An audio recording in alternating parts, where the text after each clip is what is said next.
자, 오늘 말씀 제목은 어려운 상황에서 주님을 섬기기 이렇게 했고요. 오늘 놓친 것들이 있으면 유튜브 동영상을 통해서 또 한번 다시 확인해 보시면 좋을 것 같습니다. 그래서 제목은 어려운 상황에서 주님을 섬기기. 본문은 다니엘서 1장 8절에서 9절, 8절 9절, 다니엘서 1장 8절 9절 찾아서 같이 소리내서 읽고 오늘 말씀을 이어가도록 하겠습니다. 그래서 다 같이 소리내서 읽겠습니다. 준비 시작. 그러나 다니엘은 왕이 정해준 음식이나 왕이 마신 포도주로 자기를 더럽히지 아니하겠다고 마음속에 작정하였으므로 자기를 더럽히지 아니하려고 내시들의 통치자에게 요청하니 이제 하나님께서 다니엘을 인도하사 내시들의 통치자에게 호의와 친절한 사랑을 받게 하시니라. 다니엘 이야기를 뭐 큰 맥락에서 많이 아시고 계시고, 이 다니엘이 지금 처한 상황은 이스라엘 땅에서 바빌론이 쳐들어와서 지금 포로로 끌려가 있는 상태죠. 다른 나라에 포로로 와 있고, 지금 그 나라의 왕이 지금 이 다니엘이라는 사람은 이제 그 자기가 점령한 국가의 이제 인적 자원들을 젊은 인적 자원을 데려다가 그 나라의 인적 자원으로 사용하기 위해서 지금 뭐 이렇게 양육하는 과정인 것 같아요, 그죠? 그래서 이 다니엘에게 무엇을 마시고 먹게 했는데 이 특히 와인, 술 같은 거, 이런 음식, 왕이 주는 음식들이 자기를 거룩하게 하지 않는다고 판단한 다니엘은 이 마음속으로 내가 이것을 안 먹겠다 이렇게 작정을 하는 겁니다. 왕이 주는데, 그죠? 여러분들이 대통령이 주는 거를 안 받는 것도 어렵고, 그죠? 직장 상사가 먹으라고 주는 것도 안 먹기 어려운데, 이 왕이라는 제도는 우리가 지금 어떤 권위의 중압감을 느끼는 것과는 상상할 수 없는 권위에 있는 사람입니다. 근데 다니엘이 지금 그러한 제안을 거부하고 있는 것이죠. 왜 그렇게 하고 있느냐? 하나님이 말씀하신 거룩함을 지키기 위해서 그렇게 하고 있다는 것입니다. 그죠? 그래서 다니엘이 이 어린 나이에 다른 나라에 끌려가서도 지금 자기가 하나님 앞에 거룩한 모습을 유지하기 위해서 어떠한 세상의 권위에도 타협하지 않고 담대하게 행동을 하고 있는 거예요. 자기 고집이 아닙니다. 내 아집, 내가 세운 기준, 뭐 이런 거를 하는 게 아니라 하나님이 말씀하신 명령대로 사는 데 있어서는 내가 내 목숨도 내놓겠다. 이 자세를 갖고 있는 거예요. 그래서 막상 이렇게 하니까 사실은 어떻게 하나님께서 도우시는 것이죠. 그죠? 그래서 호의를 입게 하는 과정이 드러나게 됩니다. 그래서 물론 호의를 못 입을 수도 있겠지만 이 결과론적인 거는 우리가 마음대로 할 수 없는 거지만 다니엘이 지금 가지고 있는 이 단호함, 하나님의 말씀이라면 어떠한 것도 거부하겠다고 하는 이 단호함에 관해서 오늘 우리가 좀 살펴보려고 합니다. 1절부터 올라가서 다시 한번 읽어보겠습니다. 1절입니다. 유다 왕 여호와김의 통치 제3년에 바벨론 왕 느부갓네살이 예루살렘에 이르러 그곳을 에웠었더라. 남유다, 이스라엘이 북쪽과 남쪽으로 나눠진 상태에서 남쪽의 유다 땅이 여호와김, 여호와긴, 시드기야 이렇게 해가지고 마지막에 시드기야에서 모든 왕조가 끝나게 됩니다. 거의 막바지에 달아서 남유다가 멸망할 직전에 이제 놓여 있는 상태죠. 이때 여호와김이 통치하는 상황이었습니다. 그래서 2절 주께서 유다 왕 여호와김과 하나님의 집의 기구 중 일부를 그의 손에 넘겨주심에 그가 그것을 신할 땅에 있는 자기 신의 집에 가져가서 그 기구들을 자기 신의 보물창고에 들여 놓았더라. 유다 왕 여호와김도 넘어갔고 바빌론에게, 그리고 또 하나님의 집 기구 중에 일부가 넘어갔겠죠. 일부라고 되어 있는 것은 하나님의 집에 있는 사소한 것들은 가져갈 필요가 없겠죠. 그죠? 귀한 것들. 이런 것들이 다 빼앗긴 상태입니다. 근데 여호와김이라는 왕을 넘겨주고 하나님의 예배를 드리고 있는 모든 기물들이나 귀한 것들이 넘어가는데 이것을 누가 했다고 얘기하고 있냐면 주님께서 하고 있다라는 거예요. 그죠? 이 역사의 주관자는, 전체적인 주관자는 항상 하나님이시다. 단지 그 과정에서 사람들이 사용되고 있을 뿐입니다. 그죠? 그래서 하나님께서 이 일들을 하고 계신다. 자, 3절 왕이 자기 내시들의 우두머리 아스부나스에게 말하여 그가 이스라엘 자손과 왕의 씨와 통치들 중에서 몇 사람 곧 흠이 없으며 잘생기고 모든 지혜에 능숙하며 지식을 두루 갖추고 과학을 이해하며 왕의 궁궐에 설 만한 능력을 갖춘 아이들을 데려오게 하고 그들에게 갈대아 사람들의 학문과 말을 가르치게 하니라. 그래서 이런 상황들은 뭐 여러분들이 많이 비유를 들으셨겠지만 우리가 예를 들어서 일본에 끌려갔다거나 이렇게 되면 일본 땅에 가서 일본 언어를 배우고 일본 학문을 배우고 이런 상황에 놓여 있는 것입니다. 그죠? 누군가 침략 국가에 끌려가서 이렇게 배우고 있는 상황이에요. 자, 5절 또 왕이 지정하여 그들에게 왕의 음식과 왕이 마신 포도주에게 날마다 필요한 음식을 주어 이렇게 3년 동안 그들을 양육하였으니 이것은 3년이 끝난 뒤에 그들이 왕 앞에 서게 하려 함이더라. 이제 이들 가운데 유다 자손에 속한 다니엘과 그죠? 이 다니엘서고 다니엘의 주인공과 나머지 세 친구 이름이 나오죠. 하나냐와 미사엘과 아사랴가 있었는데 내시들의 통치자가 그들에게 이름을 주었더라. 그가 다니엘에게는 벨드사살이라는 이름을 주고 하나냐에게는 사드락, 미사엘에게는 메삭, 아사랴에게는 아벳느고라는 이름을 주었더라. 우리나라는 이해하기 쉽죠. 우리가 이제 창시개명 같은 거 하게 되면 이 같은 상황입니다. 같은 상황이죠. 그 나라에 끌려왔으니까 그 나라의 사고와 그 나라의 문화와 그 나라의 이름을 그대로 사용할 수 있도록 지금 강제받고 있는 것입니다. 강압적으로 하시. 우리가 어떻게 저항할 수 없는 거죠. 노예로 갔으니까, 포로로 잡혀갔으니까. 그러나 8절 그러나 다니엘은 왕이 정해준 음식이나 왕이 마신 포도주로 자기를 더럽히지 아니하겠다고 마음속으로 작정하였습니다. 그죠? 마음속으로 작정하고 자기를 더럽히지 아니하라고 내시들의 통치자에게 요청하니. 자, 우리는 믿음과 신앙생활을 할 때 마음의 작정은 하는데 행동하지 않는 경우가 많이 있습니다. 그죠? 그런데 신앙이라는 건 마음의 작정을 하셨으면 그 작정한 거를 행동으로 하셔야 돼요. 그죠?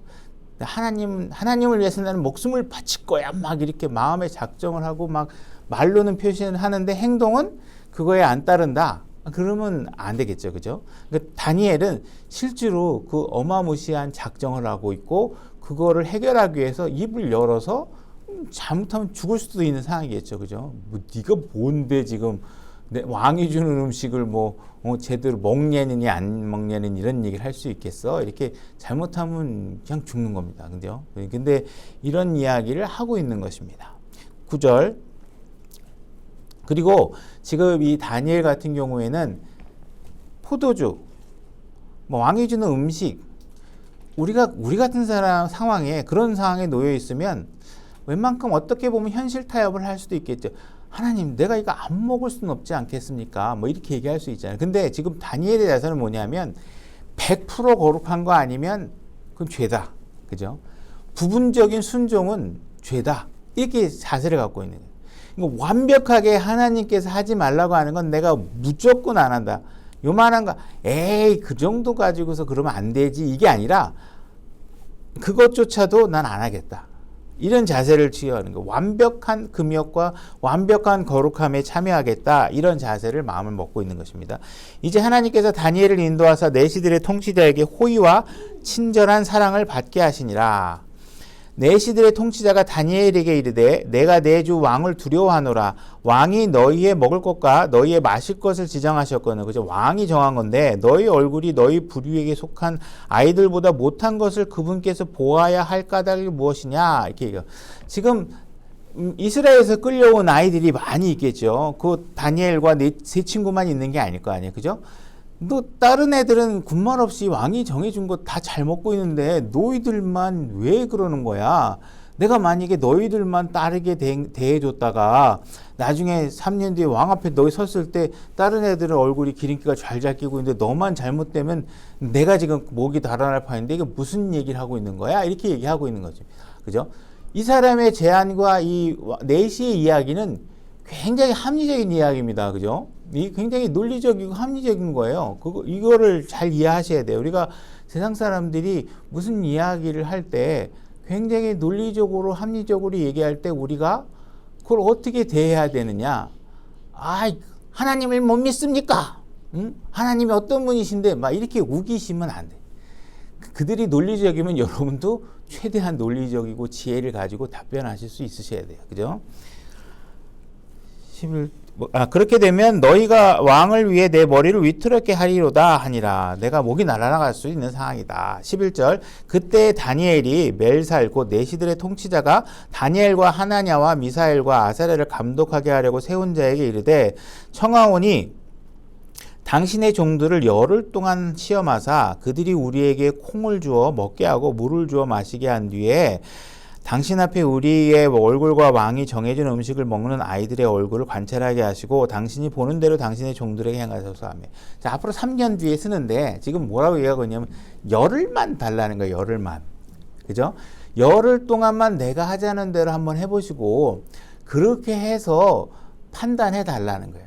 그러니까 상대방의 합리적인 제안에 합리적인 방법으로 자기의 이 길을 돌파하고 있는 거예요. 그죠? 그러니까 우리가 하나님에 대해서 우리가 얘기할 때 상대방이 야, 그런 게 어딨어? 이렇게 뭔가 이야기하면, 야, 이거 믿음의 영역이야.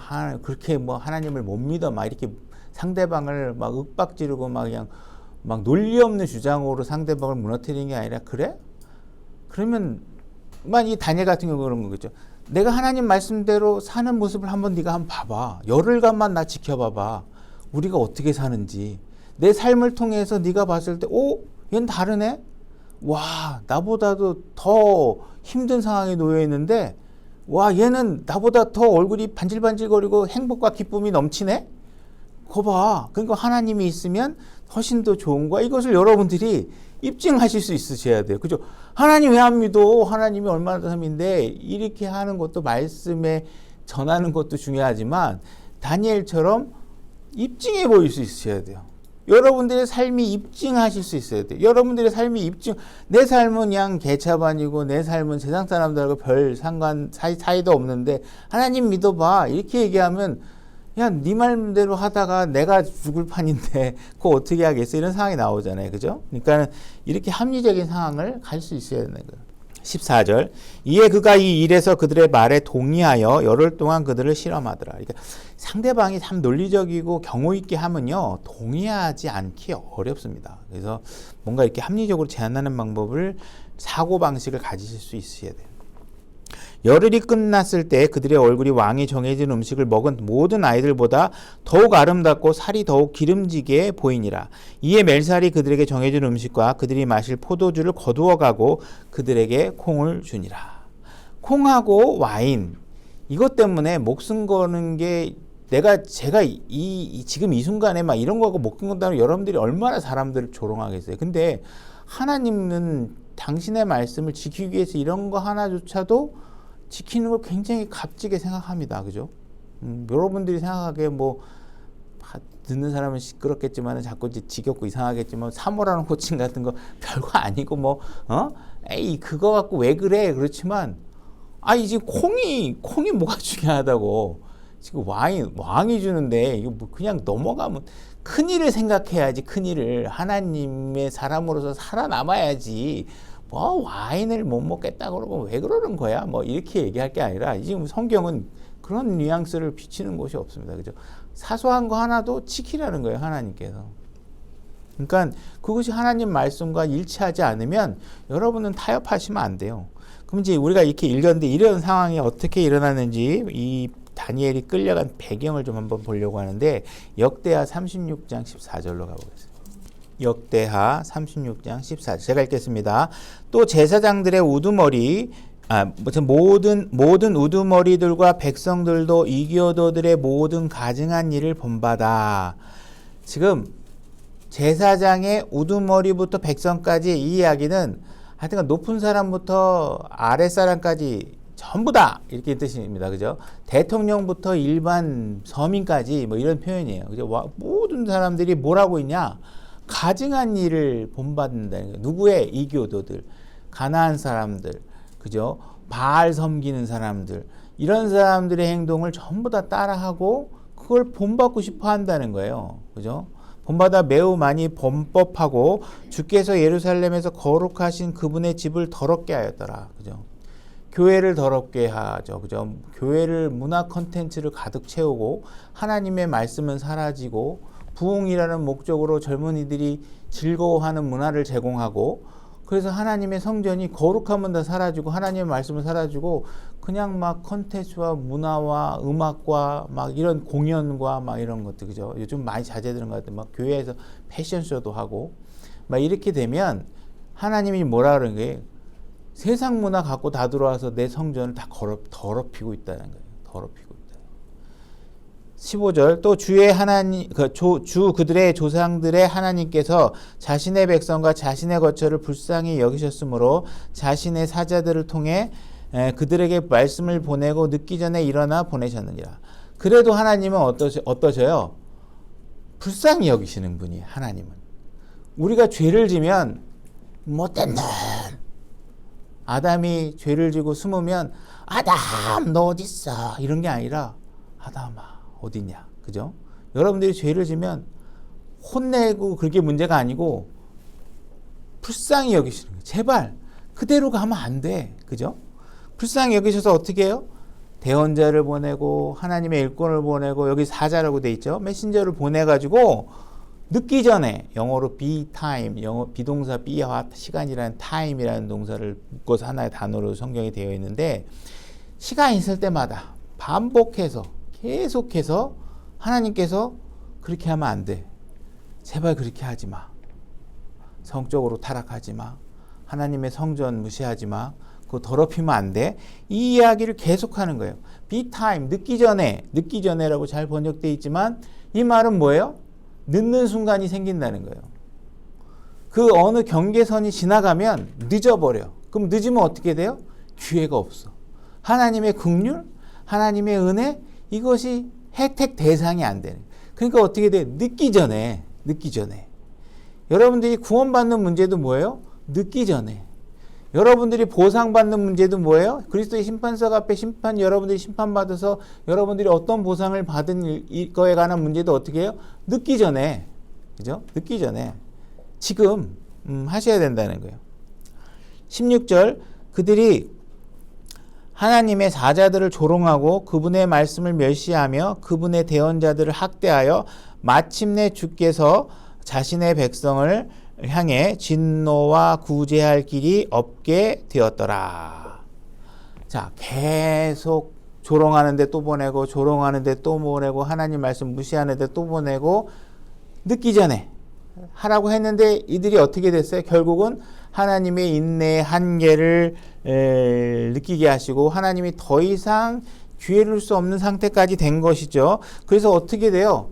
구제할 길이 없다는 거예요. 이 문제는 사실은 하나님의 마음은 아직 닫힌 건 아니에요. 근데 여러분의 상태가, 사람들의 상태가 내가 도울 수 있는 상태가 아닌 거예요. 이게 완전히, 그죠? 완전히 어떻게 할 수가 없어.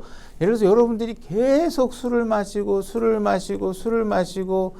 간이 썩고 뭐 예를 담배 피고 해서 폐가 썩고 예를 들어서 음행을 해서 건강이 다 상하고 하나님 일 좀 하자 그랬는데 이미 몸이 다 망가져서 어떻게 손 쓸 방법이 없어. 이런 상태가 됐다는 거예요. 그죠? 여러분들 10대 청소년들에게 하나님의 말씀을 전해주면 엄마 손 잡고 와서 뭐 때가 없이 묻었으니까 와서 하나님의 말씀 듣고 하겠죠. 그러나 이제 머리가 크면서 죄를 한번 져볼까? 클럽에도 좀 한번 가볼까? 그죠? 그래서 술도 좀 마셔볼까? 이제 죄를 지는데 죄를 져도 하나님이 안 혼내네? 죄를 지면 막 교회 하루 빠지면 막 하던 일이 사업이 망할 것 같고 시험이 다 망가질 것 같고 10대에 막 무슨 막 그냥 다리가 부러질 것 같고 근데 뭐 교회를 안 나와도 사실 별 문제가 없는 거예요. 그죠? 그래서 20대 혈기왕성할 때 죄가 점점 시작이 됩니다. 용기를 갖고 시작. 30대 되면 만연이 돼서 이제 계속 죄의 양을 쌓아가겠죠. 40대 되면 하나님의 말씀을 이제 깡그리 무시하고 죄를 짓습니다. 50대 되면 이제 드디어 심각한 문제가 생기게 됩니다. 그죠? 그러면 이제 하나님이 도대체 나한테 왜 이러시는 겁니까? 나를 왜 내 인생을 이렇게 망쳐놨습니까? 얘기해봐야 하나님은 끊임없이 그 사람에게 그러면 안 된다. 교회 나가라. 하나님 말씀이 생명이다. 계속 얘기해 줬는데 계속 무시한 거죠. 그러다가 마지막에 가서 망가지고 나서 하나님 어떻게 했으면 좋겠습니까? 뭐 하는데 하나님이 더 이상 어떻게 도와줄 수 없는 상태가 돼버리는 상태가 된다는 것이죠. 지금 이스라엘 백성들에게 성전을 더럽히지 말아라, 이교도들처럼 살지 말아라, 이렇게 계속 얘기를 해준 것이죠. 근데 이들이 하나님의 간청, 하나님의 어떤 도우심, 하나님의 긍휼 이런 것들을 깡그리 무시하니까 이제 하나님이 어떻게 하세요? 안 되겠다. 근데 얘네를 싹 다 무너뜨리고 새롭게 다시 시작해야 되겠다. 그죠? 새롭게 다시. 하나님께서 이들을 다 무너뜨리고 새롭게 시작하는 것이 저주일까요? 은혜일까요? 이거 은혜예요. 아직 문을 열어놓고 기회를 또 다른 걸 주시려고 하시는 것이죠. 그죠? 그래서 어쨌든 하나님께서 그들을 은혜로 대하시기 위해서 안 되겠다. 얘네들 다 깡그리 무너뜨리고 새롭게 시작해야 되겠다. 그죠? 그러니까 이런 상황이 되는 거라는 거예요. 여러분들에게는 고통스러운 시간이 생기겠죠. 이스라엘 백성들에게는. 그죠? 여러분도 만약에 하나님 말씀을 무시하고 살면 결혼 생활이든 가족 문제든 재정 문제든 건강 문제든 어쨌든 하나님 말씀을 무시하고 막 살다 보면 언젠가는 이제 하나님이 더 이상 도와주고 싶어도 도와줄 수 없다는 상황이 될 때가 있다는 거예요. 그러면 그때 가서 다 망가뜨리고 술로 다 망가뜨리고 아내 놔두고 다른 여자 만나면서 가정 다 망가뜨리고 자식들한테 다 무시당하고 그러고 나서 이제 하나님 좀 도와주세요. 눈물 흘려가면서 눈물찍 콧물찍 해봐야 그때 하나님이 어떻게 해요? 그래도 도와주시긴 하겠지만 이미 망가진 거를 회복할 수는 없어요. 그죠? 단지 더 이상 죄는 안 짓게 될 수 있겠죠. 그렇지만 하나님이 도와주고 싶어도 이미 다 건강이고 시간적으로도 그렇고 어떻게 해볼 수 있는 방법이 아니라는 거예요. 그래서 결국은 하나님께서 이들을 바벨론으로 포로로 끌려가게 만들고 이 땅을 하나님의 거룩한 땅을 젖과 꿀이 흐르는 땅을 비워놓게 만드시는 일이 벌어지게 된다는 것입니다. 하나님께서는 이스라엘 백성에게 끊임없이 바빌론 사람처럼 살면 안 된다 이렇게 얘기하셨습니다. 그죠? 갈대아 사람처럼 살면 안 된다 이렇게 얘기한 거예요.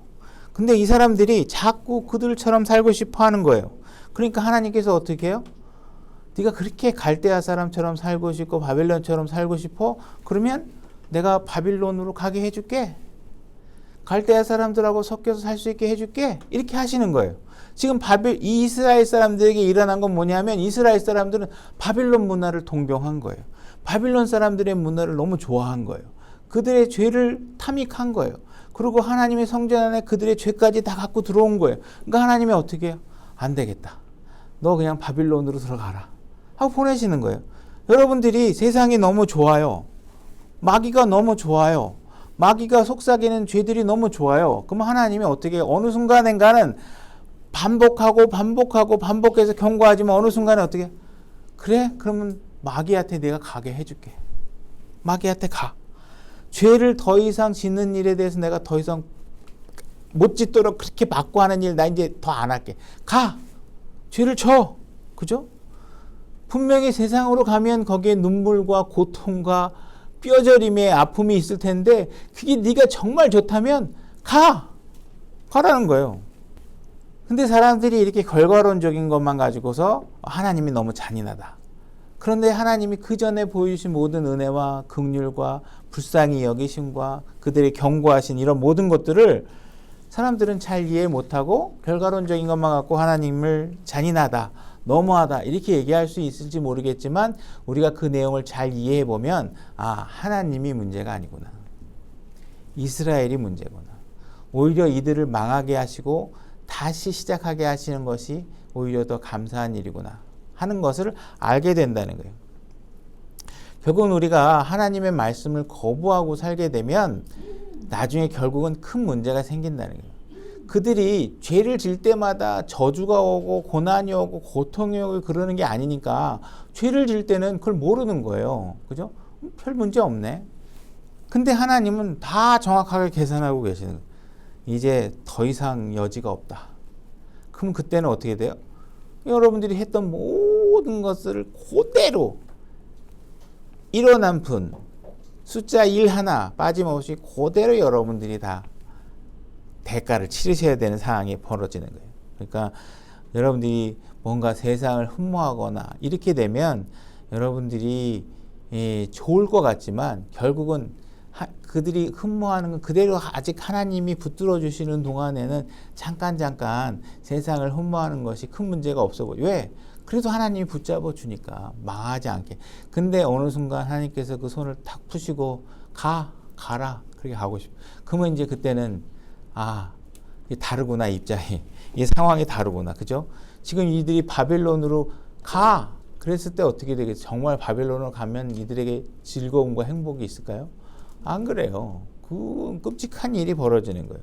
때로는 우리가 하나님의 말씀이 까다롭고 규칙이 너무 답답하고 하나님이 너무 고지식하신 것 같고 내가 정말 이렇게 살아야 되나 괴롭고 그렇지만 하나님의 말씀대로 하면 하나님은 반드시 그거에 합당한 그 이상의 보상을 하시는 분이라는 사실을 우리가 정확하게 이해하지 않으면 왜 하나님 말씀을 지켜야 되는지 잘 모르는 거죠. 그죠? 세상의 죄는 달콤하게 나에게 유혹되어 오고 있고. 그죠? 그러나 막상 여러분들이 바빌론으로 끌려가면 어떻게 돼요?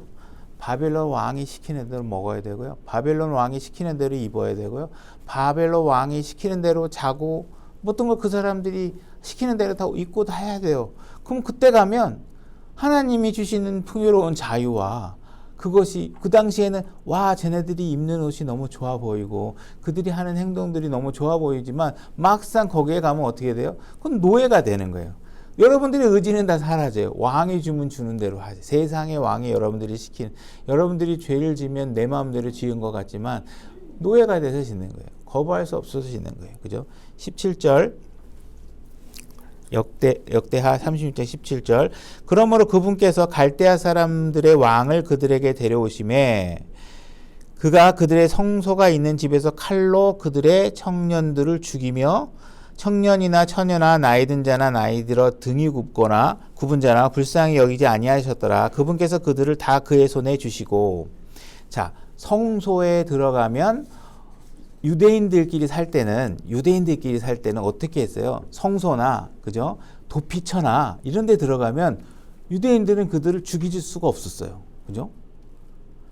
유대인의 법과 유대인의 통치와 하나님의 통치권 안에 있을 때는 성소에 들어가면 여러분들이 산다니까요. 근데 바빌론이 들어오면 어떻게 돼요? 그 사람들에게 그 말씀의 법이 그들에게 유효해요? 유효하지 않아요. 이들은 유대인들 사회에서 살 때처럼 성소에 들어가면 살 줄 알고 상소에 들어갔는데 바빌론은 제국의 군사들은 딱 와가지고 여기 성소야 들어오면 안 돼. 그러면 걔네들이 안 들어가네요. 그래서 무슨 상관이 있어요, 그죠? 이들을 철저하게 가서 다 죽여버리는 거잖아요. 그들이 바빌론이 없을 때 하나님의 말씀 안에 살 때는 하나님의 긍휼과 불쌍히 여기심으로 살인자들도 살 수 있었고 그들이 법 안에 질서 있게 잘 살았는데 그들이 동경했던 바빌론 사람들이 들어오면 어떻게 돼요? 그들은 하나님의 법을 몰라요. 하나님의 질서를 몰라요. 하나님의 긍휼을 몰라요. 그들의 잔인함으로 여러분들을 다 도륙하게 된다는 거예요. 그들이 잠깐 맛보고 그들의 그런 어떤 화려함만을 볼 때는 대단하게 좋겠죠, 그죠? 술집에 갔더니 막 쿵짝쿵짝 음악도 나오고 막 그냥 아가씨들이 돌아다니고 막 남자들이 돌아다니고 저런 분위기 너무 좋아. 막 저기에 있으면 막 남자 여자를 맨날 다 사귈 것 같고 막 그럼 되게 좋을 것 같고 막상 그런 상황이 벌어지면 어떻게 돼요? 돈 털리고 시간 털리고 그냥 인생 털리고 다 털리는 거예요. 여러분 그들의 잔인함은 여러분들이 교회에서 얻을 수 있는 그런 긍휼과는 차원이 다른 일들이 벌어지게 되는 거예요. 불쌍히 여기지 아니하였더라. 그들을 불쌍히 여기지 않아요. 하나님만이 그들을 불쌍히 여기지. 그들이 이들에게 끌려가기 전에는 하나님은 그들의 풍성함을 위해서 계속 경고하고 말씀으로 보호해 주시고 하나님의 긍휼로 보호해 주셨고 그분을 진정으로 긍휼하게 여겼던 사람은 하나님이에요. 근데 그들은 하나님의 말씀은 싫다고 그러고 바빌론 여자가 좋다고 그러고 바빌론제 메이드인 바빌론 술을 너무 좋아하고 그죠? 그 바빌론이 쓰는 단어 막 너무 좋아가지고 막 자기 언어 다 히브리어 버리고 막 바빌론 언어 쓰면 막 학식 있는 것처럼 보여서 너무 좋아하고 그죠? 그들의 영화 산업, 오락 산업, 막 가수, 음악 막 이런 거 좋아해가면서 막 그들의 음악을 들고 있으면 삶의 막 럭셔리를 느끼는 것 같고 그런 거잖아요. 근데 그게 그들의 뒤에 숨겨져 있는 잔인함을 여러분들이 몰라서요. 여러분들이 그 음악 콘텐츠 하나 소비하기 위해서 여러분들의 주머니가 탈탈탈탈 털리고 있는 걸 여러분들 모르잖아요. 그죠? 안 사도 되는 헤드폰 사고 뭐 안 사도 되는 음악 콘텐츠 사야 되고 다 제 얘기하는 것 같기도 한데 하여튼 전부 다 우리가 그런 거 하고 다니잖아요. 그죠? 근데 하나님은 불쌍히 여기시는 거예요. 여러분들이 술집에 가서 종업원이 여러분들에게 술을 따시고 뭐 사장님 오셨어요. 너무 좋죠. 그죠? 근데 그 사람은요. 여러분들의 건강을 걱정해 주는 사람이 아니에요. 여러분들에게 술을 신나게 마시고 아침에 나올 때 거기 나올 때 결제해야 될 카드가 없으면 그때부터는 사장님이 아니야. 그냥 골방에 갇혀서 누가 돈 갖다 줄 때까지 못 나와. 그죠? 옆에서 여자들이 술을 따라줘요. 그러면 좋죠. 막 대접받는 것 같고. 그들 여자들이 여러분들의 가정을 걱정해 줄까요? 여러분들이 술 마시고 아내 놔두고 맨날 밤새도록 돌아다니다가 어느 날 순간에 아내가 떠나가고 다른 남자가 와서 여러분의 아내를 딱 빼앗아 가고 나면 술 따라줬던 여자들이 여러분에게 미안해 할까요? 저 때문에 아내랑 이혼도 하시고 너무 가슴 아파요. 막 이럴까요? 안 그러잖아요. 그들은 여러분들에게 자비와 긍휼을 갖고 있는 사람이 아니에요.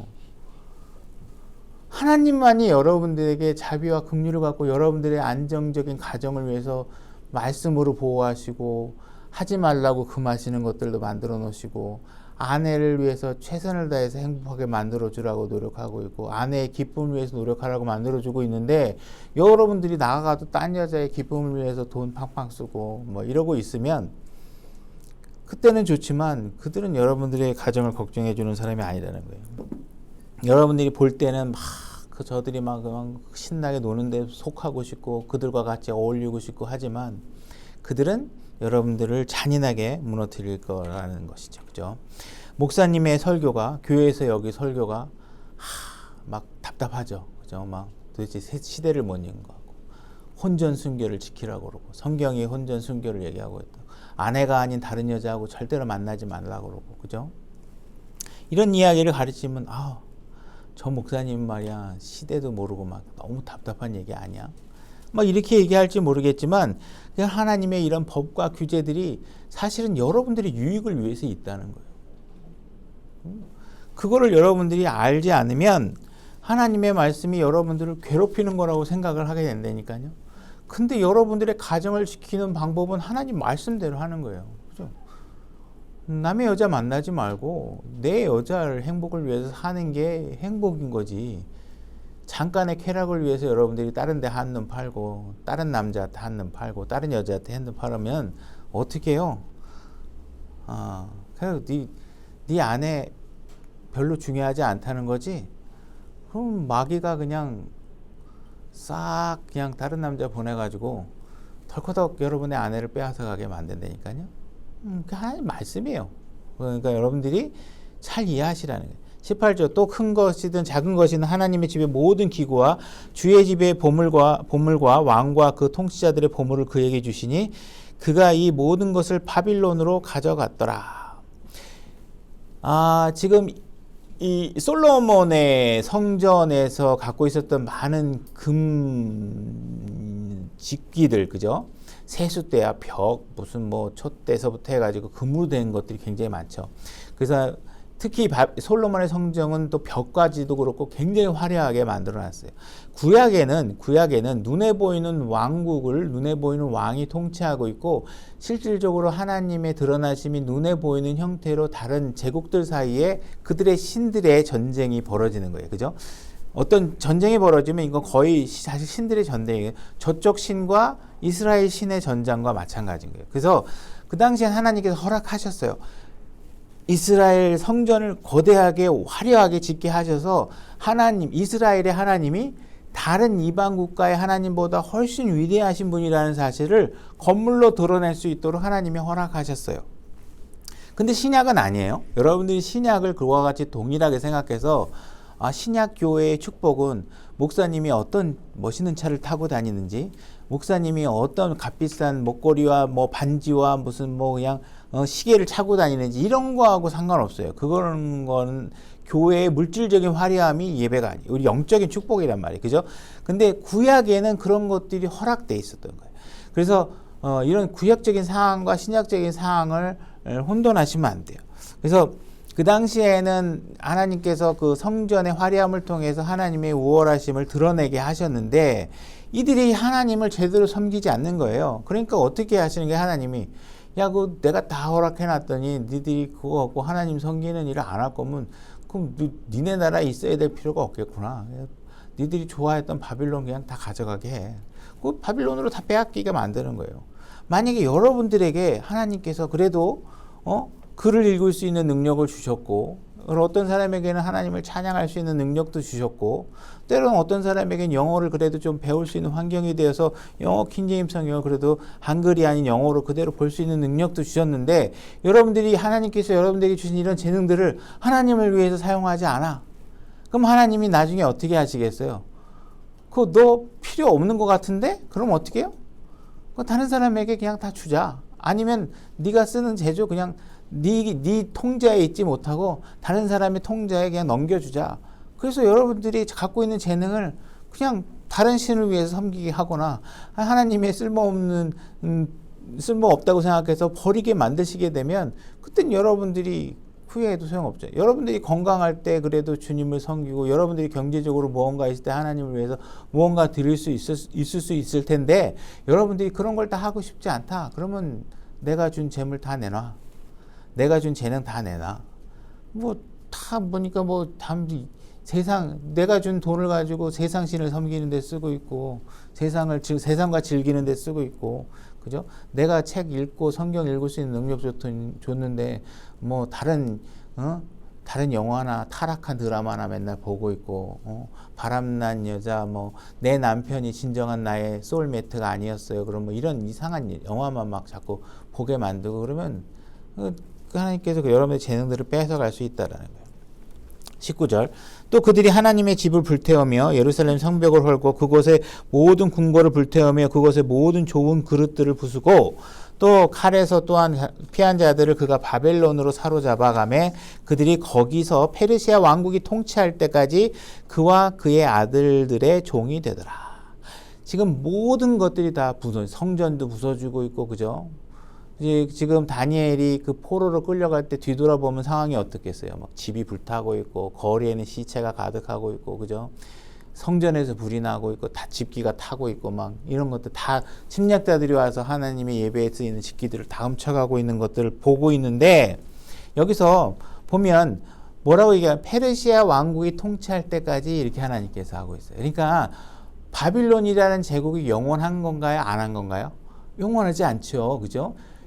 오직 예수 그리스도 그분이 이 땅을 통치하기 전까지는 이 땅의 왕들은 맨날 나왔다 들어갔다. 오직 예수 그리스도 그분이 통치하실 때 그분은 영원히 통치하시는 왕국이 생기겠죠. 그러나 지금 이 땅에는 하나님께서 필요에 의해서 사용하고 계시는 거예요. 바빌론을 쓰고 싶으면 쓰고 이제 그렇지만 얘도 영원한 거 아니야. 페르시아가 등장할 때까지만이야. 그죠? 이로써 예레미야의 입으로 하신 주의 말씀이 성취되매 마침내 이 땅이 자기의 안식을 누렸으니 70년을 성취하기 위해 그 땅이 황폐한 동안 안식을 지켰더라.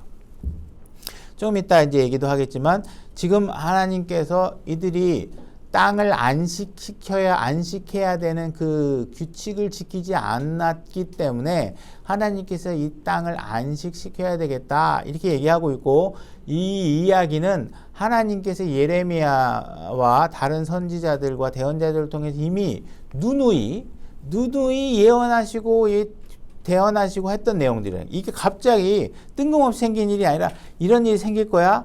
너 망할 거야. 하나님 말씀 안 들으면 너희 포로로 끌려갈 거야. 이 이야기를 정확하게 그리고 횟수까지 안 하면 70년간 가서 묶여있다가 올 거야. 이렇게 다 예언해 주신 거예요. 그죠? 그러니까 이런 일들이 그냥 일어난 것이 아니라 분명히 다 하나님께서 대언한 일들이 그대로 벌어지고 있을 것이고 이런 하나님의 진리를 우리 마음대로 다 바꿀 수 있는 것들이 아니죠. 그죠? 당장 지금 이런 일들이 대언들이 막 일어나고 있을 때 예레미야가 예언하고 그럴 때는 사람들이 무슨 전쟁이야. 바빌론이 언제 쳐다와. 우린 하나님의 백성이야. 하나님의 백성인데 망할 리가 있겠어. 하나님이 그렇게 내돌리게. 성경이 아니라 대언자 기록들을 갖고 있는데 그들은 하나님의 기록을 보지 않고 전부 다 자기가 생각하는 하나님대로 예측하고 하나님대로 해석하고 사는 거예요. 이런 일 안 일어날 거야. 근데 벌어졌잖아요. 그죠? 벌어지는 거예요. 그러니까 하나님의 말씀을 무시하면 안 돼요. 여러분들의 생각을 쫓으면 안 돼요. 이들이 정말 이런 걸 알았으면 이렇게 하지 않아요. 하나님의 말씀을 존중했다면 이렇게 하지 않았겠죠. 그러나 보면 이들은 하나님의 말씀 엄청나게 무시하고 살고 있다는 거예요. 대언이 그대로 이루어지고. 예레미야 25장 8절로 가보겠습니다. 제가 읽겠습니다. 그러므로 만군의 주가 이같이 말하노라. 너희가 내 말을 듣지 아니하였은즉. 지금 이스라엘이 망한 이유는 명확하게 지금 하나님이 얘기하고 있는 거예요. 왜 망했느냐? 내 말 안 들었다는 게 내 말. 여러분들이 왜 교회가 망하느냐? 목사가 너무 능력이 안 돼서, 우리 교회는 사랑이 없어서, 우리 교회는 멋진 찬양팀이 없으니까 사람들이 안 모이잖아요. 우리 교회는요, 보니까 뭐가 없는 것 같아요. 이래서 안 되는 것 같아요. 하나님은 명확하게 얘기하고 있어요. 여러분들이 하나님 말씀 안 지켜서 망한다는 거예요. 말씀도 안 해서 그렇다는 거예요. 그런 얘기 하지 말라는 거예요. 이들에게는 성전이 없어요. 집기가 없어요. 뭐가 없어요. 하나님이 다 해줘도 이 사람들이 안 썼잖아요. 하나님 말씀을 안 했잖아요. 그죠? 그러니까 지금도 교회가 만약에 망한다, 문을 닫아야 된다는 상황이 벌어지면 교회 구성원들이 말씀대로 안 하기 때문에, 성경대로 하면 하나님께서 그렇게 잔인한 결과가 나오도록 하지 않겠다고 하는 거예요. 그죠? 결과를 지키면 하나님께 보호하신다는 사례들도 많이 보여주고 계시죠. 보라, 9절. 내가 사람들을 보내 북쪽의 모든 가족과 내 종 바빌론 느부갓네살을 취하고. 지금 바빌론 왕이 어느 민족이에요? 유대인이 아니잖아요. 그죠? 이방 사람이잖아요. 그죠? 유대 왕이 아니에요. 근데 하나님께서 자신의 백성도 아닌 왕을 내 종이라고 얘기하고 있죠. 그래서 하나님이 선택하시는 특성은 항상 예정과도 마찬가지, 아까 예정론에 대해서도 경고를 제가 했지만, 하나님이 뭔가 선택하는 문제는 하나님의 목적을 위해서 하시는데, 그 선택은 꼭 자기가 필요하고 선한 사람만을 선택하는 게 아닙니다. 그래서 바빌론 왕 같은 사람도 얼마든지 선택해서 하나님의 뜻을 성취하는 데 사용하시는 거예요. 그래서 하나님께 선택받았다고 해서 다 좋은 게 아니에요. 바빌론은 이 결과를 다 알고 있었다면 선택받은 일을 되게 후회하고 있었을 거예요. 그죠? 결국은 자기가 다 망하게 될 거고, 이것이 그냥 하나님께서 네가 내 백성들이 이렇게 한 것 내가 다시 다 계산해서 너하고 정산할 거다, 이런 얘기를 하나님이 하신 걸 알고 있었으면 그 선택받은 게 좋은 것만 아니라는 걸 아셔야 돼요. 그러니까 여러분들이 뭘 선택받았다고, 하나님에게 선택받았다고 좋아하지 마시고, 여러분들은 하나님 말씀에 순종하는 일에 스스로 즐거워하셔야 돼요. 그런 거 갖고서 하게 하시면 안 돼요. 그죠? 9절. 보라, 내가 사람들을 바빌론 왕 느부갓네살을 취하고 그들을 데려다가 이 땅과 그것의 주민들과 사방의 모든 민족들을 치게 하며 그들을 진멸하고 하며 그들로 하여금 놀랄 일과 비웃음거리가 되게 하고 영원한 폐허가 되게 하리라. 주가 말하노라. 또 내가 그들로부터 환희의 소리와 기쁨의 소리와 신랑의 소리와 신부의 소리와 맷돌 소리와 등불빛을 제거하리라. 이들이 하나님 말씀을 지키지 않은 것으로 인해서 도시를 완벽하게 죽은 도시로 만들겠다고 하나님께 선언하시는 거예요. 신부도 없고 신랑도 없고, 그죠? 공장 돌아가는 소리도 안 나고, 공장에 돌아가는 불빛도 안 들리고, 도시를 완전하게 망가뜨려서 도시 기반을 완전히 다 망가뜨리겠다는 거예요. 11절. 그리하여 이 온 땅은 황폐한 곳이 되고 놀랄 일이 되며 이 민족들은 70년 동안 바빌론 왕을 섬기리라. 그죠? 70년 동안 가 있을 거다. 이렇게 정확하게 대언을 해준 거예요. 그러니까 이 기록된 성경을 갖고 있었던 사람은 뭘 알 수 있어요? 70년이 지나면 돌아올 수 있겠구나. 이거 알 수 있는 거예요. 그죠? 그러니까 내 느낌, 내 상상, 역사적 집에 관계봤을 때 이건 70년 안에 못 들어올 것 같은데, 역사학자님 어떻게 생각하세요? 제가 봤을 때 지리적 여건상, 지금 힘의 대국의 여건상 70년 갖고는 해결이 안 될 거예요. 아무리 해석하고 분석해도 하나님이 70년 뒤에 돌아온다 그러면 반드시 70년 뒤에 돌아오는 겁니다. 그러니까 하나님의 말씀이 진리지, 우리 인간이 뭘 어떻게 똑똑한 사람이 해석한다고 해석한 대로 되는 게 아닙니다.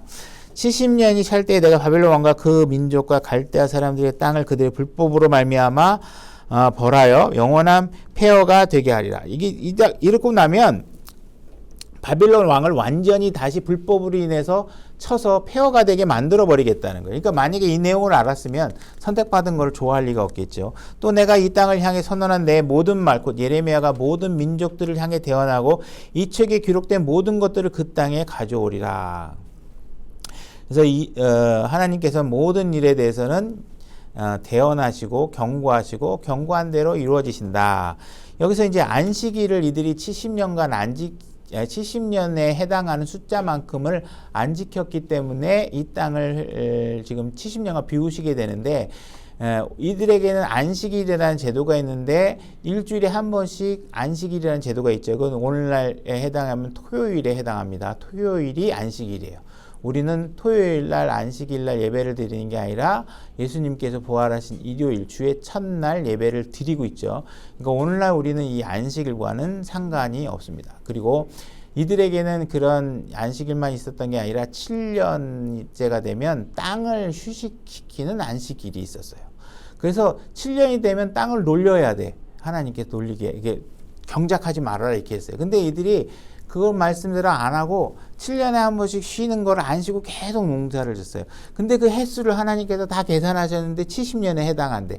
그러니까는 7년에 한 번씩 쉬는 거를 70년 동안의 횟수로 계산하면 77이 49, 490년 동안 이들이 땅을 안 쉬고 경작을 한 거예요. 여러분들이 그냥 지낼 때는 하나님이 아무 소리 안 하시니까 하나님이 뭐 헷갈리시나 보다, 잘 계산 못하고 계시나 보다 이러는데 하나님은 정확하게 다 계산하고 계시는 거예요. 야, 봐라, 얘네들이 내가 쉬는 대로 안 되네. 경고해도 안 되고 돌아서지도 않고 내 말도 안 되겠다. 니들이 나한테 지금 이렇게 70년을 빚지고 안 갚으니 내가 강제로 너희들이 그걸 갚게 만들어야 되겠다. 그렇게 해서 이들의 땅을 샥 비우신 거예요. 바빌론으로 다 포로로 끌려가서 70년 안 쉰 거 70년만큼 너희 다 포로로 가서 이 땅을 다 쉬게 만드는 거예요. 그래서 하나님께서는 절대로 여러분들이 지금 예를 들어서 오늘 교회 안 나왔다. 교회 안 나갔는데 아무 문제 없네? 하나님은 다 계산하고 계신다는 거예요. 그러니까 여러분들이 나왔네? 나오면 나온 대로 하나님께서 다 계산하고 계시는 거예요. 그러니까 여러분들이 지금 하고 있는, 내가 지금 오늘 누구한테 화를 한번 확 냈네? 분노했네? 그러면 하나님께서 그 화를 냈는데도 하나님이 뭐 다리몽둥이를 안 부르시네? 그렇게 생각하는 게 아니라 하나님은 다 계산하고 있다는 거예요. 여러분들이 다른 형제들에게 마음 아프게 말하는 게 있으면 그 말했다고 무슨 일이 생기지 않지만 하나님을 다 철저하게 계산하고 계시는 거예요. 다시 다니엘서로 1장 2절로 가보겠습니다. 1장 2절 주께서 유다왕 여호야김과 하나님의 집의 기구를 전부 다 빼앗기게 하셨죠. 신할 땅에 있는 자기 신의 집에 가져가서 그 기구들을 자기 신의 보물창고에 들여놓았더라. 왕이 자기 내시들의 우두머리 아스부나스에게 말하여 그가 이스라엘 자손과 왕의 씨와 통치자들 중에서 몇 사람 곧 흠이 없고 잘생기고 모든 지혜에 능숙함에 지식을 두루 갖추고 과학을 이해하여 왕의 궁궐에 설 만한 능력을 갖춘 아이들을 데려오게 하고 이들에게 갈대아 사람들의 학문과 말을 가르치게 하니라. 지금 다니엘이 처한 상황은 지금 바빌론에 끌려간 상황이죠.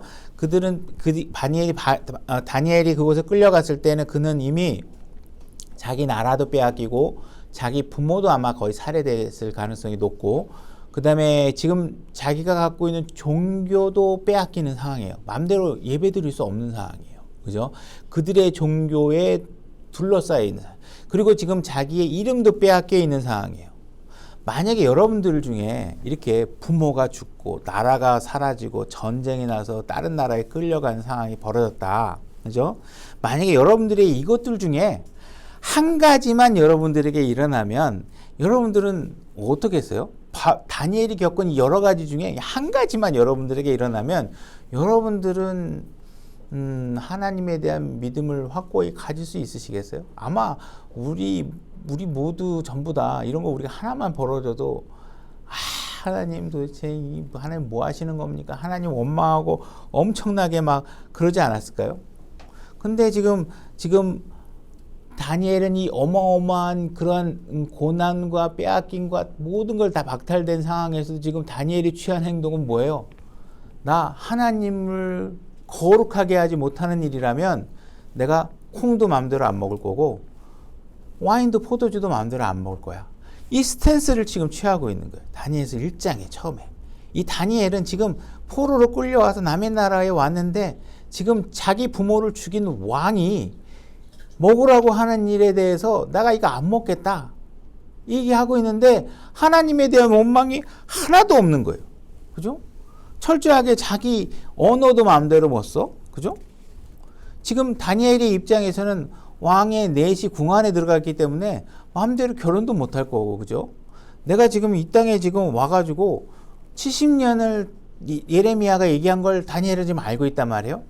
그러면 이 사람이 17세에 끌려갔다 그러면 87세나 돼야 돌아올 수 있는데 지금 뭐 바빌론에 끌려가서 이스라엘로 돌아오는 게 무슨 비행기 타고 오는 게 아니면 거기서 걸어서 여기까지 다시 올라 그러면 87세의 나이에 90세 다 되는 나이에 돌아갈 수 있을까? 정말 나는 다시 조국으로 돌아가서 조국이 정말 번영한 모습을 보는 희망이 있을까? 지금 그런 거에 대한 아무런 희망도 없는 상황이에요. 근데 하나님을 전혀 원망하지 않을 뿐만 아니라 하나님을 불쾌하게 하는 일이라면 내가 그 어느 것도 안 하겠다는 거예요. 그죠? 어느 것도 안 하겠다는 거예요. 그러니까 지금 이 다니엘이 갖고 있는 지금 이런 신앙적인 자세가 우리에게 주는 교훈이 어마어마하다는 거예요. 우리가 지금 왜 하나님을 섬기고 있는가? 여러분들은 어떤 기도를 하고 사시겠어요? 하나님 제 병을 고쳐주세요. 암 걸려주세요. 사업 잘 되게 해주세요. 마스크 쓰고 다니는 건 너무 불편합니다. 마스크 벗게 해주세요. 나라가 자꾸 예배를 못 드리게 합니다. 예배 드리게 해주세요. 만약에 지금 여러분들에게 이런 것들 중에 하나만 벌어진다면 정말 그래도 여러분들이 막 하나님을 정말 원망하지 않고 잘 살 수 있느냐? 다니엘은 이 어린 나이에 이 어마어마한 것들이 벌어지고 있는데도 지금 하나님을 전혀 원망하지 않고 살다는 거예요. 만약에 여러분들이 하나님을 섬기고 있는 이유가 내 자식이 장가를 잘 갔기 때문에 하나님께서 우리 남편 정말 사업 잘 되게 해주신 하나님 너무 감사합니다. 제 마음에 교회를 가면 너무 마음이 편해져요. 교회 갔더니 너무 기분 좋아요. 그래서 난 하나님을 섬깁니다. 만약에 여러분이 이런 이유 때문에 하나님을 섬기고 있다면 여러분은 반드시 어느 순간인가 하나님을 원망하고 하나님을 버리는 순간이 반드시 찾아오게 되어 있어요. 그죠? 다니엘은 여러분들이 다니엘처럼 여러분들이 갖고 있는 축복, 내 자식도 잘 되고, 좋은 며느리도 들어오고, 사업도 잘 되고, 모든 일이 잘 되는데, 여러분들이 그것 때문에 정말 하나님을 잘 섬기고 있다면, 어느 순간 바빌론 왕을 종으로 보내서 우리가 갖고 있는 걸 다 빼앗아 간다면, 그래서 그들에게 포로로까지 끌려가서 내 땅에 살 수도 없는 상황이 된다면, 그래도 여러분들이 하나님을 섬길 수 있겠어요? 그래도 하나님께 감사하고, 하나님을 존중하고, 하나님이 위대하심을 인정하고, 그러고 신앙생활 하실 수 있겠냐는 거예요. 다니엘이 그렇게 하고 있다는 거예요. 여러분들이 하나님을 믿고 축복하고 하나님을 섬기는 이유가 여러분들의 유익 때문이라 그러면 빨리 그 생각을 바꾸셔야 된다는 거예요. 그죠? 다니엘은 지금 어떻게 생활을 하고 있어요? 지금 자기는 포로로 끌려왔어요. 70년 동안 돌아가지도 못해요. 사슬에 끌려서 여기까지 왔어요. 근데 다니엘은 자기가 지금 이 땅에 포로로 끌려와서 어차피 돌아갈 수 없다면 나의 이 종된 삶이 하나님 앞에 그분의 영광을 위해서 사용될 수 있도록 하나님께 기도하고 있는 거예요. 내가 하나님의 위대하심을 단호하게 확증하고 하나님이 어떤 분이신가를 내가 정말 신실하게 붙잡음으로 인해서 하나님의 영광이 드러나는 일에 내가 사용되기를 원한다. 만약에 다니엘이 이 땅에 그 바빌론에 끌려왔을 때 우리 같으면 원망으로 시작해도 우리 같으면 막 술집에 가서 도대체 하나님은 뭐 하시는 거야? 야, 이거 하나님 우리 없는 거 아니야? 야, 술이나 한잔 마시자. 이거 도대체 이거 내가 진짜 여태까지 교회 평생 다녔는데 말이야. 하나님 도대체 뭐 하시는지 모르겠다. 맨날 술 마시고 이렇게 해도 다니엘이 그렇게 해도 할 말 없는 상황이라고요. 근데 다니엘은 단 한 번의 불평도 갖고 있지 않아요. 만약에 그가 다니엘이 바빌론의 생활을 불평으로 시작했다면 콩 하나 거부하고 와인 거부하는 일을 시작할 수 없었을 거예요. 3장에서 형상을 섬기는 일에 있어서 그걸 거부하고 용광로에 끌려 들어가는 상황에서 승리할 수 없었을 거예요. 그죠? 다른 신에게 기도하지 말아라. 기도하면 사자굴에 집어넣겠다는 칙령이 선포돼서 누구든지 기도하면 죽을 수밖에 없는 상황에서 모든 문을 열어놓고 하나님을 경배하는 자세를 취할 수 없었을 거라는 거예요. 그죠? 여러분들은 어떠십니까? 여러분들은 세상에 속해 있고 어쩔 수 없이 이 땅에 살아가셔야 돼요. 이 땅에서 세상의 언어를 배워야 되고 세상의 학문을 배우셔야 돼요. 그들이 가르치는 종교에 쇠뇌당하시기도 하셔야 돼요. 그래도 여러분들이 하나님을 섬길 수 있냐는 거예요. 그들이 그들의 왕의 힘으로, 그들이 대통령의 통치력으로 여러분들에게 하나님이 아닌 것들을 여러분들에게 강요할 때 여러분들이 어쩔 수 없는 건 어쩔 수 없지만 여러분들의 혼과 하나님이 그 거룩하게 구별하신 여러분의 혼을 정말 세상 사람들에게 빼앗기지 않고 바빌론 왕에게 굴복하지 않도록 여러분들의 혼을 지킬 수 있냐는 거예요. 여러분들은 이 땅에 태어난 이상, 그죠? 짧게는 70년, 80년, 때로는 요즘에 워낙 의술이 좋으니까 100세까지 이 육신에 속박되어져서 이 땅에 살아갈 수밖에 없어요. 여러분이 이 땅에서 여러분의 육신의 장막을 벗어버리기 전까지는 이 땅에 살아가셔야 돼요. 그죠? 돌아갈 희망이 없어요. 그죠? 그때 여러분들에게 이 세상에서 강요하고 있는 모든 것으로부터 여러분들의 혼을 거룩하게 구별할 수 있는지 다니엘을 보고 여러분들이 도전을 받으셔야 된다는 거예요. 그죠? 우리가 육신의 이 몸 안에 살 동안, 그죠? 정말 그들이 제시하는 음식을 거부하고, 그죠? 그들이 제시하는 술을 마시지 않고, 그들이 요구하고 있는 형상에 여러분들이 굴복하지 않고, 그죠? 뭐, 그들이, 요구하는 모든 그런 문화 컨텐츠에 여러분들의 혼과 마음이 빼앗기지 않은 상태에서 정말 거룩하게 하나님이 말씀하시는 대로 여러분 자신을 거룩하게 구별하는 일에 최선을 다할 수 있냐는 거예요. 지금 다니엘과 다니엘의 세 친구는 그렇게 하고 있다는 거예요. 지금 다니엘이 겪고 있는 사실들은요, 전부 다 이미 대언자들을 통해서 대언된 얘기들을 그대로 일어나고 있는 것이에요. 그럼 다니엘이 지금 이스라엘 땅이 불타고 막 어마어마하게 폐허가 되고 하는 일을 딱 보는 순간에 불평하지 않을 수 있었던 것은 무엇 때문이냐면 하나님의 말씀이 그대로 이루어진 것을 보고 하나님이 정말 진짜 진리이시고 세상을 통치하시는 분이구나 라는 믿음의 확신이 확 들어서는 거예요. 그죠? 여러분들이 불행이 여러분들에게 닥쳤는데 그 불행이 하나님께서 이미 경고한 불행이야. 그럼 여러분들이 그 불행이 여러분들에게 오면 감사하셔야 돼요. 왜? 하나님은 진리이시구나. 그분의 말씀은 변함이 없는 거구나. 그분의 말씀은 그대로 일어나는 거구나. 그죠?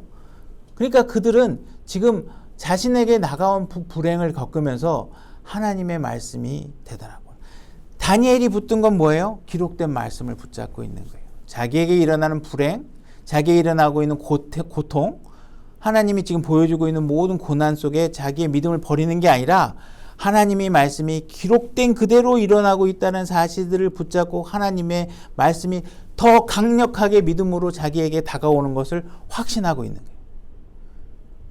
오늘날 세상 사람들이 장례식장에 앉아있건 아니면 요양병원에 누워서 불만을 하죠. 그죠? 이 세상이 도대체 뭐야? 왜 이렇게 세상이 엉망으로 돌아? 우리는 왜 이렇게 그냥 요양병원에 앉아가지고 이렇게 인생을 마감할 수밖에 없어? 막 불평불만을 합니다. 그러나 하나님은 성경을 통해서 여러분들에게 몇천 년 동안 죄의 삭은 사막이라고 알려주셨어요. 그죠? 죄를 지으면 여러분들이 죽을 수밖에 없고 사망에 놓이게 되고 지옥에 갈 거라고 하나님은 끊임없이 알려주셨어요. 그리고 대언자들을 통해서 오늘날 신약교회에서는 교회 감독과 믿음의 선배들을 통해서 예수님께서 이 땅에 오셨고 하나님이신 그분이 우리들의 모든 죄를 대신 십자가에서 해결하셨고 우리의 모든 죄값을 지불하셨고 그것을 믿으면 이 세상의 모든 고난과 이 세상의 사망과 지옥의 권세로부터 벗어날 수 있다고 말씀해 주셨어요. 여러분들이 예수 그리스도를 믿으면 사망이 여러분들 앞에 무릎을 꿇을 거라고 분명히 하나님께서 얘기해 주셨어요. 근데 여러분들이 그 말을 믿지 않고 계속 세상의 말씀대로 살다 보면 어떻게 돼요? 끔찍한 상황이 벌어져요. 그죠? 그러니까 여러분들이 하나님의 말씀이 사실로 드러난다라는 사실을 믿는데, 여러분들 기록된 성경이 있잖아요. 그죠? 여러분들에게 몸이 아프고 관절이 아파지면요, 이 죄의 몸으로는 하나님의 말씀이 항상 진리임이 드러나고 있구나. 그건 사실을 알 수밖에 없는 거예요. 그죠? 그러니까 그 하나님의 말씀을 붙잡는 일에 여러분들이 최선을 다하셔야 된다는 거예요. 하나님을 믿는다고 해서 여러분들에게 닥치는 고난과 이런 슬픔들이 사라지지 않는다. 그러나 다니엘이 바빌론 제국 속에서도 확실한 믿음을 가지고 담대하게 외쳤던 것처럼 여러분들이 하나님의 말씀을 믿으면 담대해질 수 있고 모든 상황들을 극복할 수 있는 거예요. 여러분들이 쓸데없는 일에 마음을 낭비할 필요가 없어요. 이 세상이 다니엘이 콩을 거부하고 와인을 거부하고 경배하고 하는 일 거부한다 그랬을 때 세상의 왕이 과연 다니엘을 통해서 하나님 앞에 승복할 수 있을지 아닐지 우리는 그 일을 시작할 때 어느 누구도 확증할 수 없었어요. 그러나 느부갓네살이 성경에서 보면 다니엘을 통해서 참 하나님을 발견하고 이분이 진짜 하나님이구나. 이분이 진짜 참 하나님이라는 사실을 고백하는 사실을 우리가 보게 되죠. 그죠? 그럼 우리가 하는 일에 있어서 그런 일이 진짜 벌어질지는 알 수 없지만 우리가 그런 자세를 취하는 일을 봐야 돼요. 지금 다니엘서에는 우리가 진짜 이소무화 같은 어마어마한 기적들이 수십 가지가 쭉 여러 가지가 지금 기록돼 있잖아요. 근데 그러한 기적들보다 가장 큰 기적이 뭐냐 하면 다니엘이 그 어린 나이에 그 어려운 모든 것을 빼앗기도, 그죠? 여러분들 하나님 믿으니까 자식도 잘 됐어요. 간증하세요. 그러면 하나님 제가 교회 안 다닐 때는요 몰랐는데 하나님 믿고 나니까 우리 아들이야 갑자기 너무 착한 일을 하는 거예요. 막 자기 유익만 가지고 하나님이 계시는 거로 간증하는데 이 사람은 하나님을 잘 믿고 대언자의 말씀을 붙들었던 사람인데 엄마 아버지가 살해당해. 그죠? 자기는 포로로 끌려가. 나라는 사라졌어. 그죠? 다시 돌아올 수 없어. 내 나라 언어도 못 써. 다른 나라의 이름으로 살아야 돼. 이런 상황에서도 하나님을 섬길 수 있냐는 거예요. 있을 수 있다는 거예요. 여러분들이 하나님의 기록된 말씀만 믿으면. 그죠? 그러니까 여러분들이 하나님을 잘 믿는다고 정부가 막 마음이 실망. 도대체 대통령이 왜 이런 사람이 뽑힌 거야?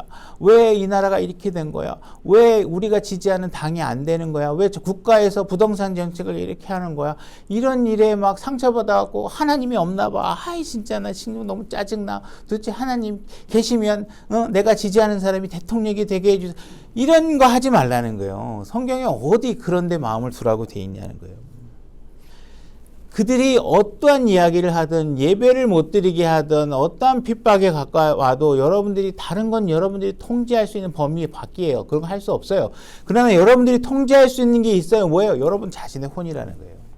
여러분들의 혼만큼은 여러분들이 통제할 수 있다는 거예요. 그걸 하라는 거예요. 다니엘이 그 어마어마한 국가 권력 앞에서 뭘 마음대로 할 수 있겠어요? 할 수 있는 건 뭐예요? 목숨 걸고 나를 죽이는 한이 있더라도 내가 하나님 말씀 지키겠다. 그거 하나 말고는 없잖아요. 그죠? 그러니까 여러분들에게 뭔가 하나님을 믿는 기준이 무엇이냐. 정말 하나님 말씀은 말씀대로 1.1획도 오류 없이 다 성취되는 말씀을 우리에게 주셨다. 그분은 정말 참 하나님이다. 이 사실을 여러분들이 확신을 가지고 다니엘이 보여줬던 그 놀라운 기적이 여러분 각자의 삶에서 일어나기를 바랍니다.